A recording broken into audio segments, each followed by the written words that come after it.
Hello everybody. आज हम लोग क्लास 12 के टॉपिक कर रहे हैं माइक्रोस्पोरोजेनेसिस और होप सो कि आप लोगों को समझ में आएगा, अच्छे से समझ में आएगा। तो जब मैं माइक्रोस्पोरोजेनेसिस की बात करता हूँ तो उसमें आपको पूरा स्टडी करना है कि माइक्रोस्पोर का फॉर्मेशन कैसा होता है, किस तरीके से होता है। तो इसमें मैं सबसे पहले स्टार्ट करता हूँ किससे, माइक्रोस्पोर मदर सेल। तो पहली चीज़ याद रखिएगा, जब हम माइक्रोस्पोर मदर सेल की बात करते हैं तो एनी मदर सेल, कहीं पे भी अगर आपको बायोलॉजी में मदर सेल की बात आती है तो mother cell is always diploid. उसमें 2n नंबर ऑफ क्रोमोसोम्स होते हैं। Okay, then what happens, the microspore mother cell it goes for meiosis. तो मियोसिस जो है वो दो फेजेस का होता है, meiosis 1 and meiosis 2। The microspore mother cell goes for meiosis 1 first and then meiosis 2। तो आफ्टर meiosis 2 पहली बात तो ये याद रखनी है, meiosis 1 और meiosis 2 these are not two meiosis, this is single meiosis। तो meiosis 1 और meiosis 2 होने के बाद 4 सेल्स बनते हैं जिनको हम लोग माइक्रोस्पोर्स बोलते हैं।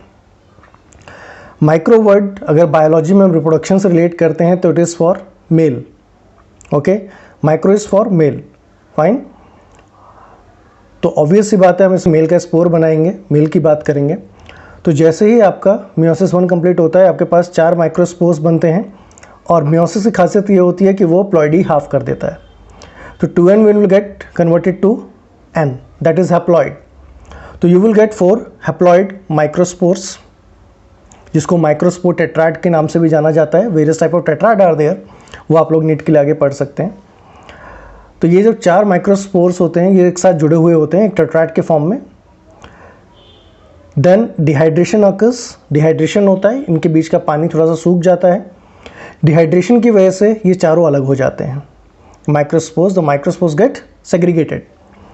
अब क्या होता है, हर एक माइक्रोस्पोर वो आगे जाता है। हर एक माइक्रोस्पोर में क्या होता है, माइटोसिस होता है। इससे वहाँ पे 2 न्यूक्लियस, 2 सेल का फॉर्मेशन होता है बेसिकली, जिसमें कि एक लार्ज न्यूक्लियस होता है, लार्ज साइटोप्लाज्म में कह सकते हैं। एंड बट ये जो न्यूक्लियस है, याद रखिएगा नीट के लिए, इस न्यूक्लियस का जो स्ट्रक्चर होता है वो डिफॉर्म्ड होता है। It is not an appropriate structure, बहुत डिफॉर्म स्ट्रक्चर होगा। उसके बाद ये बड़ा न्यूक्लियस होता है, इसको हम लोग वेजिटेटिव न्यूक्लियस या ट्यूब न्यूक्लियस बोलते हैं। फिर एक छोटा न्यूक्लियस बनता है जो छोटे से पार्ट में होता है, उसी सेल के नीचे की साइड में छोटे से साइटोप्लाज्म में गिरा हुआ। बेसिकली माना यह जाता है कि ये फ्लोट कर रहा है किसके अंदर, बड़े वाले सेल के अंदर। तो ये जो छोटा सेल है, छोटा न्यूक्लियस है, उसके अंदर ये बेसिकली होता है आपका स्पिंडल शेप, थोड़ा सा लंबा सा, और इसको हम लोग बोलते हैं क्या, जनरेटिव न्यूक्लियस। अब क्या होता है, माइटोसिस एक और होगा जिसको हम सेकेंड माइटोसिस बोलेंगे।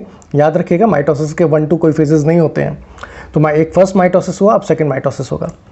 तो जैसे सेकेंड माइटोसिस होता है तो पहली चीज़, सेकेंड माइटोसिस सिर्फ और सिर्फ किसके अंदर होता है, जो आपका दूसरा न्यूक्लियस है छोटे वाला, जिसको हम लोग क्या बोलते हैं, जनरेटिव न्यूक्लियस। तो जनरेटिव सेल या जनरेटिव न्यूक्लियस की जब हम बात करते हैं तो ये डिवाइड हो जाएगा किसमें, 2 में, क्योंकि माइटोसिस में 1 से 2 सेल होते हैं, कभी भी 1 से 4 नहीं होता, प्लीज़ इसको ऐसा मत कीजिएगा। तो 1 से 2 हो जाएंगे। तो जैसे ये 2 सेल बनते हैं, इन दोनों को हम लोग नाम देते हैं क्या, मेल गैमेट्स।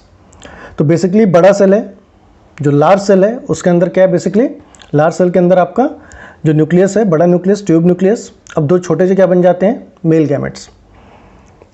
जैसे मेल गैमेट्स बन जाते हैं, ये जो स्ट्रक्चर बनता है इसको बोलते हैं हम लोग मैच्योर पॉलन। तो याद रखिएगा जब क्वेश्चन आता है माइक्रोस्पोर क्या है, तो माइक्रोस्पोर पहली चीज़ यार, you are talking about the pollen. Okay, microspore और कुछ नहीं है। माइक्रोस्पोर क्या है, पॉलन को ही माइक्रोस्पोर बोलना है, कोई और रॉकेट साइंस नहीं है इसमें। लेकिन बच्चे यही गलतियां करते हैं छोटी छोटी चीज़ों पे। स्कूल में आ जाएगा क्वेश्चन कि राइट अबाउट द माइक्रोस्पोर या माइक्रोस्पोरोजेनेसिस, सोचने लगता है माइक्रोस्पोर क्या होता है। तो फ्रॉम माइक्रोस्पोर मदर सेल से लेकर के यहाँ पॉलन के मैच्योर होने तक पूरा, जब उसमें 2 गैमेट, अब यहाँ पे याद रखिए इसको हम ऐसे भी कर सकते हैं, 2 cell stage and 3 cell stage. तो पहले जो हुआ था जिसमें एक वेजिटेटिव एक जनरेटिव था वो क्या था, 2 सेल स्टेज। अब जो हुआ वो क्या है, 3 सेल स्टेज, जिसमें 2 मेल गैमेट्स हैं और एक आपका ट्यूब न्यूक्लियस है। अब इसके अलावा भी कुछ क्वेश्चन इसमें से आते हैं। क्वेश्चन क्या आता है कि अराउंड 60% जो एंजियोस्पर्म्स हैं उनके अंदर जो पॉलन है वो 2 सेल स्टेज पे शेड हो जाता है और पॉलन ट्यूब बना देता है। तो उस केस में मेल गैमेट्स कहाँ बनेंगे, क्योंकि 2 सेल स्टेज में सिर्फ कौन सा होता है, एक जनरेटिव और एक ट्यूब। अब उसमें 2 मेल गैमेट्स कहाँ से आ गए। तो ऐसे केस में जो जनरेटिव सेल है वो डिवाइड होता है, माइटोसिस के लिए जाता है कहाँ पे, जो सेकंड माइटोसिस था वो उसके लिए कहाँ जाएगा, जब वो स्टिग्मा के अंदर पॉलन ट्यूब ड्रॉ बना रहा होता है, ठीक है ना, ग्रो कर रहा होता है। तो during the formation of pollen tube उसके अंदर जनरेटिव सेल सेकंड माइटोसिस के लिए जाता है, जहाँ पे वो 2 मेल गैमेट्स क्रिएट करता है। होप सो कि आप लोगों को यहाँ तक समझ में आ गया होगा। और अगर इसके अलावा भी आप लोगों को कुछ डाउट्स हैं, कुछ क्वेश्चंस हैं, कुछ दिमाग में आता है तो आप लोग कमेंट्स में लिख सकते हैं।